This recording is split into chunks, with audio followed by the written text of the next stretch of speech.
అనగనగా కథలు. బ్రహ్మదత్తుడు కాశీరాజ్యాన్ని పాలించే కాలంలో ఒకప్పుడు చిత్రకూట పర్వత ప్రాంతాన 90,000 హంసలు నివసిస్తూ ఉండేవి. ఆ కాలమందే బోధిసత్వుడు ఒక హంసగా జన్మించాడు. ఆ హంస అనేకమైన సుగుణాలతో పాటు అపరిమితమైన వేగం కలిగి ఉండటం చేత 90,000 హంసలకు అది పెద్ద అయ్యింది. ఇన్ని ఉత్తమ గుణాలు, శక్తులు ఉండటం వల్ల ఆ హంసల పెద్దకు రాజహంస అని పేరు. ఒకనాడు రాజహంస తన గుంపుతో సహా సరోవరంలో విహరించి నివాసానికి మరలుతూ కాశీరాజ్యం గుండా రావడం తటస్థించింది. బ్రహ్మాండమైన ఆ పక్షుల గుంపును చూస్తే కాశీరాజ్యం అంతటా బంగారు చాందిని పరిచినట్టుగా ఉంది. కాశీరాజు ఆశ్చర్యంతో అటు పరికించాడు. ఆ పక్షులన్నింటిలోనూ చుక్కల్లో చంద్రుడిలా వెలిగిపోయే రాజహంస కాశీరాజును మరింత ఎక్కువగా ఆకర్షించింది. ఆ రాజహంసలో మంచి టీవీ, తేజస్సు మొదలైన రాజు లక్షణాలు ఉండటం చేత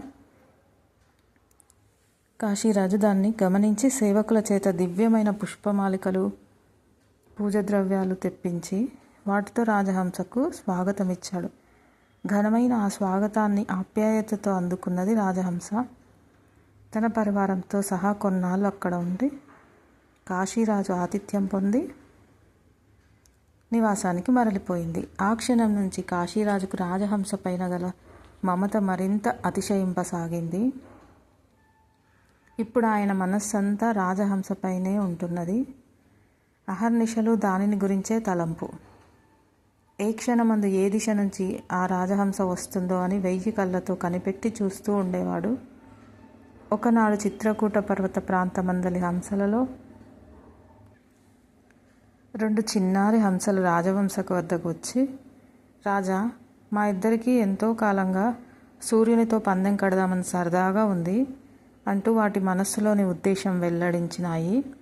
ఈ మాటకు రాజహంస, ఓ సికూనల్లారా, సూర్యుడితో ఏమిటి, మీరు పందెం కట్టడం ఏమిటి, విడ్డూరం.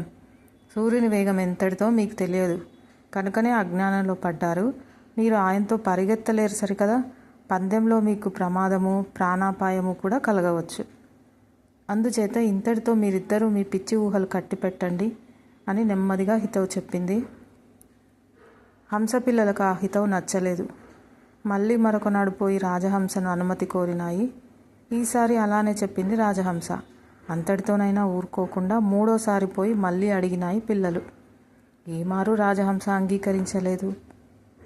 ఇది పని కాదని తలచి తమ సత్తువ తెలియని హంస పిల్లలు 2 యజమానికి తెలియకుండానే యుగంధర పర్వత శిఖరానికి ఎగిరిపోయినాయి.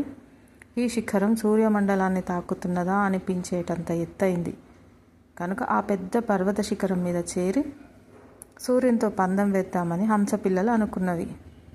యథాప్రకారం రాజహంస తన పరివారాన్ని లెక్క చూసుకోగా 2 హంసలు తగ్గినాయి.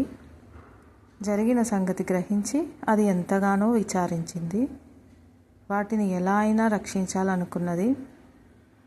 వెంటనే తను కూడా యుగంధర పర్వత శిఖరానికి చేరుకొని హంసపిల్లలకు తెలియని విధంగా ఒక చోట కూర్చున్నది. సూర్యోదయం కాగానే హంసపిల్లలు సూర్యునితో పాటు ఎగరసాగినాయి. రాజహంస కూడా వాటిని అనుసరించింది. హంసపిల్లలు 2 చిన్నది మధ్యాహ్నం వరకు ఎగిరి రెక్కల్లో మంట పుట్టి సోలి పడిపోయింది. పడిపోయేటప్పుడు దానికి రాజహంస కనబడగా, రాజా, నా వల్ల కాలేదు, ఓడిపోయాను అన్నది నిస్పృహతో. అప్పుడు రాజహంస, పర్వాలేదు, నేనున్నానుగా అంటూ దానిని రెక్కలపై ఎక్కించుకొని వచ్చి తమ నివాస స్థానంలో తక్కిన గుంపుతో చేర్చింది. మరికొంచెం సేపటికి 2వ హంస పిల్లకు కూడా రెక్కల్లో సూదులు పొడిచినట్లు బాధ కలిగి సోలిపోయింది. అది రాజహంసను చూసి నిస్పృహతో దీనంగా పలికింది. దానికి కూడా రాజహంస ధైర్యం చెప్పి రెక్కలపై ఎక్కించుకొని తమ నివాస స్థానమైన చిత్రకూటం చేర్చింది. ఈ విధంగా తన పరివారంలోని 2 పక్షులు ఓడిపోవటం సహించలేక రాజహంస తనే పందెం వేయాలని బయలుదేరింది. చెప్పనలవి కాని సహజ వేగం గల రాజహంస ఎగరడం ప్రారంభించిన కొద్దిసేపట్లోనే సూర్యబింబాన్ని కలుసుకోవడము, దాటిపోవడము కూడా జరిగింది. సూర్యుని సత్తువ ఎంతటిదో చూద్దామనుకున్నది కానీ రాజహంసకు పందెం ఎందుకు? దీనివల్ల దానికి కలిసి వచ్చేదేమిటి? కనుక ఇష్టం వచ్చినట్లు కొంచెం సేపు చుట్టి చివరకు అలసట చేత భూలోకానికి దిగి వచ్చి కాశీరాజ్యం చేరుకున్నది. కన్నులు కాయలు కాచేటట్టు కనిపెట్టుకుని ఉన్న కాశీరాజు రాజహంసను చూడగానే తన్మయుడైపోయాడు. రాజహంసను తన బంగారు సింహాసనం మీద కూర్చోబెట్టి బంగారు పళ్ళెంతో పాయసం, బంగారు కలశంతో చల్లటి పానకం తెచ్చి దాని ముందు పెట్టాడు. అది కొంచెం స్థిమితపడ్డ తర్వాత రాజు కుశల ప్రశ్నలు ప్రారంభించాడు. జరిగిందంతా వివరించింది రాజహంస. అది చెప్పిందంతా విన్న రాజు, పక్షిరాజా, సూర్యునితోనే పందెం కట్టి అతన్ని మించిన నీ ప్రజ్ఞ ఎటువంటిదో చూడవేడుకగా ఉన్నది అన్నాడు. అప్పుడు రాజహంస రాజుకు తన శక్తిని చూపించదలిచి, రాజా, నీ రాజ్యంలో మెరుపు మెరిసేటంత కన్నా వేగంగా బాణం వదలగల మేటి విలుకాండ్రుంటే వారిలో నలుగురిని ఇక్కడికి రప్పించు అన్నది. రాజు విలుకాండ్రుని పిలిపించాడు. ఉద్యానవనంలో ఒక చదరపు స్తంభం ఉన్నది.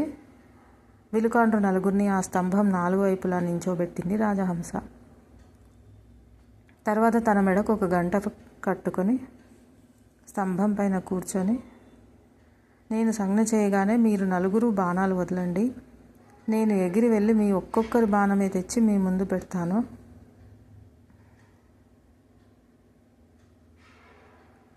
అయితే నా మెడలో ఉండే గంట చప్పుడు వల్లనే మీరు నా గమనాన్ని తెలుసుకోగలరు, కానీ నన్ను కంటితో చూద్దామంటే ఎంత మాత్రం సాధ్యం కాదు అని చెప్పింది. ఆ ప్రకారమే మెరుపు మెరిసేటంతలో విలుకాండ్రు వదిలిన 4 బాణాలు తెచ్చి రాజహంస వాళ్ళ ముందు పెట్టింది. రాజు పరివారం ఆశ్చర్యభరితులయ్యారు. రాజా, చూశావా నా వేగం? ఇది నేను అతి మెల్లగా ఎగిరినప్పటి కనీసపు వేగం అన్నమాట. దీన్ని బట్టి అసలు వేగం అనేది ఎటువంటిదో ఊహించగలవేమో చూడు అన్నది. ఆత్రంతో రాజు, పక్షిరాజా, నీ వేగం ఎటువంటిదో మచ్చు చూడగలిగాం, మరి ఇంతకు మించిన వేగం మరెవరికైనా ఉందా అని ప్రశ్నించాడు. అందుకు రాజహంస, లేకేమి, నేను నా శక్తి అంతా వినియోగించి అత్యంత వేగంగా ఎగిరినప్పటికీ నాకంటే 1000 రెట్లు వేగంతో పరుగు తీసే మహాశక్తి ఒకటి ఉన్నది. అదే కాలం అనే సర్పం. ఆ కాలసర్పం అనుక్షణం ఈ ప్రపంచమందలి జీవులను వర్ణింపతరంగానే ప్రచండ వేగంతో నాశనం చేస్తున్నది అని చెప్పేసరికి రాజు భయంతో కంపించిపోయాడు. అప్పుడు రాజహంస రూపంలో ఉన్న బోధిసత్వుడు కాశీరాజుకు ఈ విధంగా తత్వబోధ చేశాడు. రాజా, కాలసర్పం ఒకటి ఉన్నదన్న మాట గుర్తించుకున్న వాళ్ళకి భయపడవలసిన పనే లేదు. నీతిమంతుడవై ధర్మాత్ముడవై పరిపాలన సాగించేటంత వరకు నీకు ఎవ్వరి వల్లనూ ఎట్టి భయము లేదు. కనుక నీ విధులు నువ్వు సక్రమంగా నెరవేర్చుకో. బోధిసత్వుడు చెప్పిన హితవు ప్రకారం కాశీరాజు ధర్మపాలన చేసి గొప్ప కీర్తి గడించాడు.